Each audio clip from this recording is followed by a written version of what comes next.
जय जय रघुवीर समर्थ। जय जय रघुवीर समर्थ। जय जय रघुवीर समर्थ।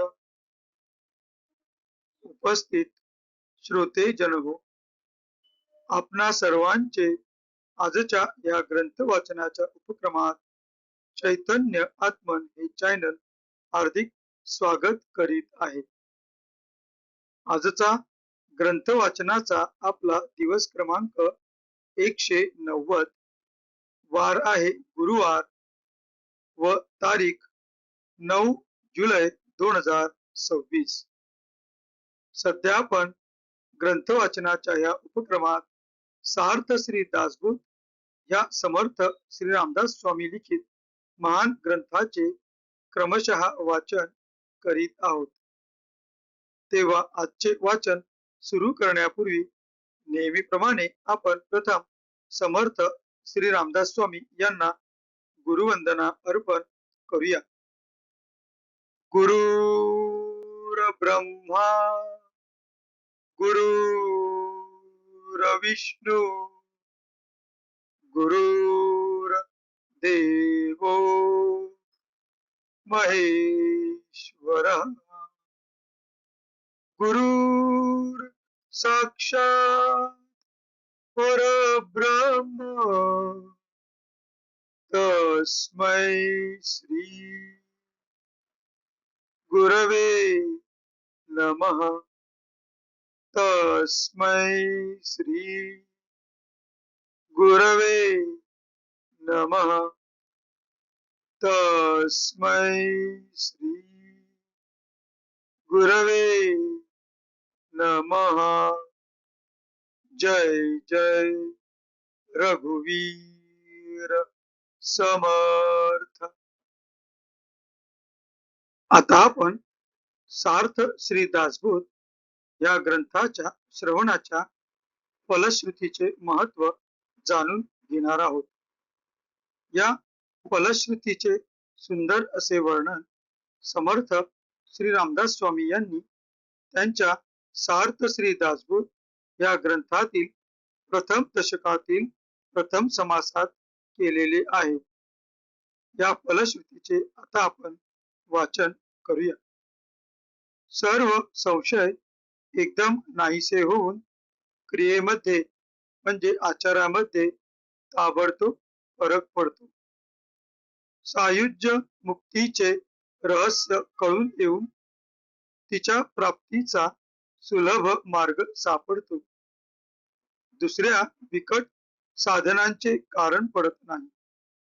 अज्ञान, दुःख व भ्रांती यांचा नाश होऊन तत्काळ ज्ञानाचा लाभ होतो, अशी या ग्रंथाची फलश्रुती आहे।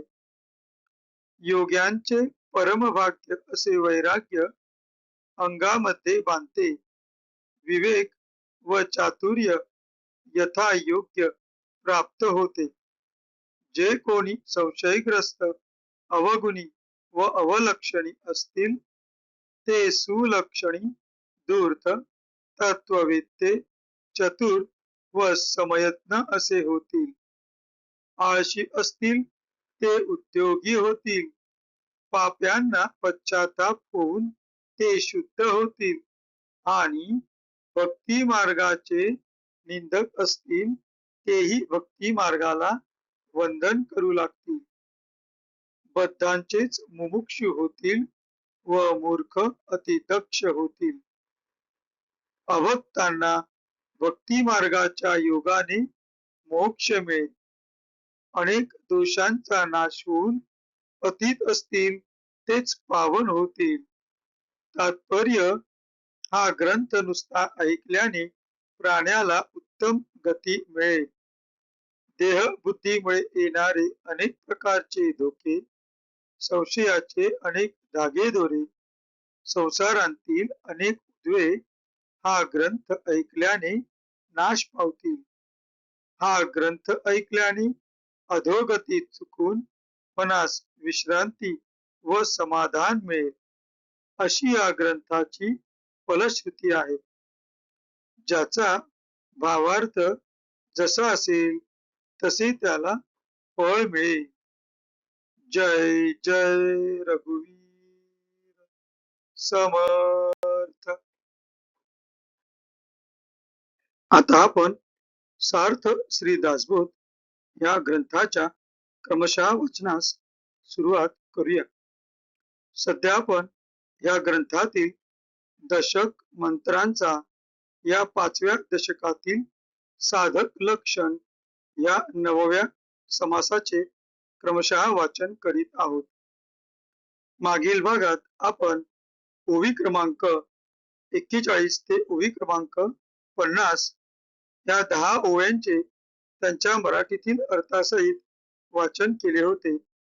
आज आपण पुढील ओवी क्रमांक 51 ते ओवी क्रमांक 62 ही ओवी या समासाची शेवटची ओवी असल्या कारणाने आज आपण 62व्या ओवीपर्यंत वाचन करणार आहोत. आपणासमोर जे पृष्ठ दिसत आहे त्या पृष्ठातील वरून 5वी ओळ 50 या अंकानंतर प्रवृत्तीचा केला त्याग या शब्दांनी 51वी ओवी सुरू होते. तर तेथूनच आपण आजच्या ग्रंथ वाचनास सुरुवात करूया. प्रवृत्तीचा केला त्याग, सुहृदांचा सोडिला संग, निवृत्ती पथे ज्ञान योग साधिता झाला. विषये मैदास सिंतरिले, कुविद्येसी वेढा लाविले, आपणास सोडविले आप्त तस्करा पासुनी. पराधीनतेवरी कोपला, ममतेवरी संतापला, दुराशेचा त्याग केला एकाएकी. स्वरूपी घातले मना, यातनेसी केली यातना, साक्षेप आणि प्रेरणा प्रतिष्ठिले. अभ्यासाचा संग धरिला, साक्षेपास रिसा निघाला, प्रयत्न सांगाती भला साधन पंथे. सावध दक्ष तो साधक, पाहे नित्यानित्य विवेक, संग त्यागुनी एक सत्संग धरी.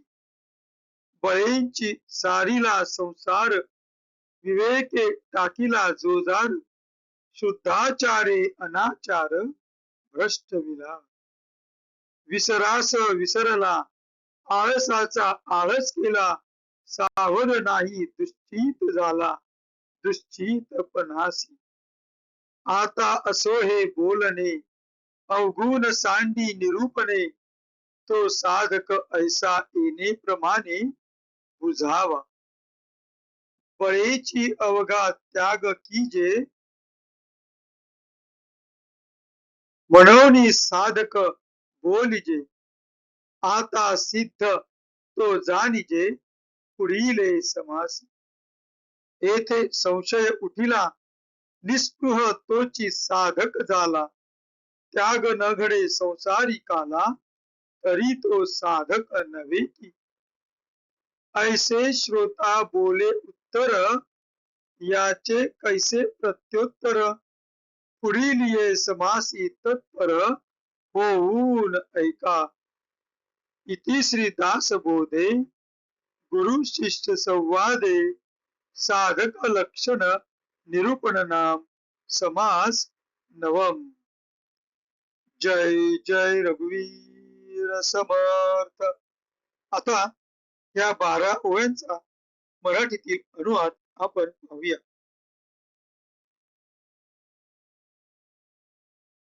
आपणासमोर जे पृष्ठ दिसत आहे त्या पृष्ठातील वरून 4थी ओळ 51 या अंकाने प्रवृत्तीचा त्याग केला या शब्दांनी सुरू होते. तर तेथूनच आपण आजच्या मराठीतील अनुवादाच्या वाचनास सुरुवात करीत आहोत. प्रवृत्तीचा त्याग केला, जीवलगांची संगती सोडली आणि निवृत्तीच्या मार्गाने जाऊन ज्ञानयोग साध्य करून घेतला. विषयरूप ठकाला ठकविले, कुविद्येला वेड लावले व आत्मरूपी चोरांच्या तडाख्यांतून स्वतःची सुटका करून घेतली. पराधीनपणावर रागावला, ममत्वावर संतापला व दुराशेचा त्याग एकदम केला. माया, ममता, दुराशा त्याच्याजवळ येत नाहीत. मनाला स्वरूपाकार केले, यातनेच्या मागे यातना लावून दिल्या आणि दीर्घोद्योग व प्रयत्न यांची स्थापना केली. अभ्यासाची सोबत धरली, साधनाच्या मार्गाने प्रयत्नांची चांगली सोबत धरून दीर्घोद्योगाला बरोबर घेऊन निघाला. सावध व दक्ष असून नित्यानित्य विवेक पाहणारा, सर्व अनित्याचा संग टाकून देऊन एक संत संगती मात्र धरणारा तो साधक होय. जबरीने संसार बाजूला ढकलला व तत्संबंधी खटपट विवेकाने टाकून दिली. वेदशास्त्र विहित कर्मे करून अनाचार नाहीसा केला.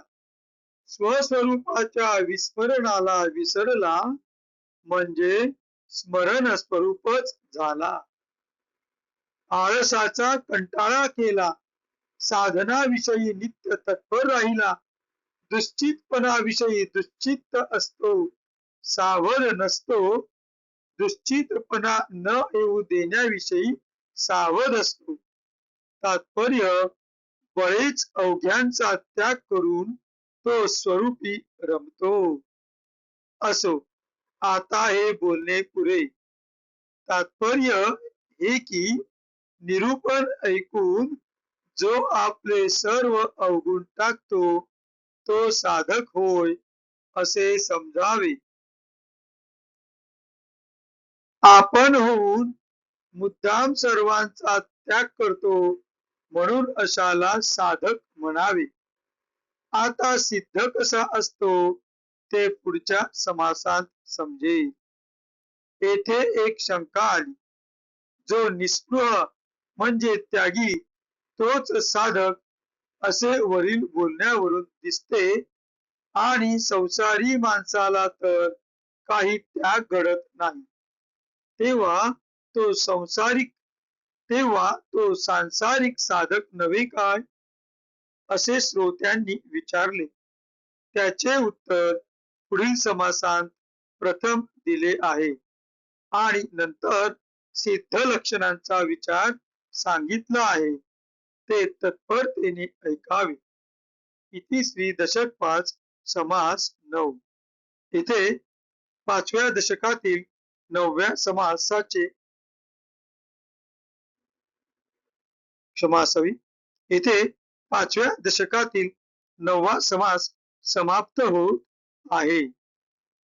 आता आपण कृतज्ञतापूर्वक समर्थ श्री रामदास स्वामी यांना वंदन करून आजच्या या ग्रंथ वाचनाच्या भागाची सांगता करूया.